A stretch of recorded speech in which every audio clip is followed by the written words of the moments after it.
بسم اللہ الرحمن الرحیم۔ مسلم شریف کی حدیث پاک ہے، عن عمر بن الخطاب رضی اللہ عنہ، جناب عمر بن خطاب فاروق اعظم رضی اللہ تعالیٰ عنہ سے روایت ہے، قال، آپ کہتے ہیں، قال رسول اللہ صلی اللہ علیہ وسلم، نبی رسول کریم رحمت عالمین صلی اللہ علیہ وآلہ وصحبہ وسلم نے ارشاد فرمایا، من نام عن حزبہ من اللیل، جو بندہ سویا رہا رات کے اپنے حصے سے، مانا یہ تو بندہ رات کو نیکی کرتا تھا، نفلیں پڑھتا تھا، تہجد کی نماز پڑھتا تھا، 10 20 50 100 نفل پڑھنے کی عادت تھی، تو نیند سی آئی ہوئی، آنکھ نہ کھلی،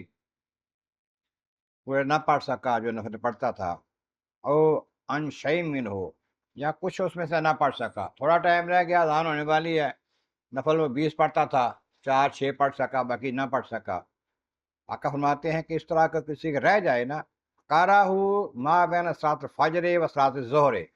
وہ نماز فجر کے بعد زہر سے پہلے پہلے پڑھ لے، اگر ایسا پڑھ لیا تو کتب لہ کانما قرأہ من اللیل، اس کے بعد ایسے ہی لکھا جائے گا جیسے وہ رات کو پڑھتا تھا۔ رات کو پڑھنے کی فضیلت زیادہ ہے، تنہائی میں کسی کے سامنے نہ پڑھے، اس کی افضلیت زیادہ ہے نوافل پڑھنے میں۔ تو فرمایا کہ اگر کسی سے رہ جائے، کسی وجہ سے یہ کام ہو جائے، پورا نہ کر سکے، ٹائم نہ رات کو پورا ملا، تو پھر وہ صبح کے ٹائم میں فجر کی نماز کے بعد، سورج نکلنے کے بعد،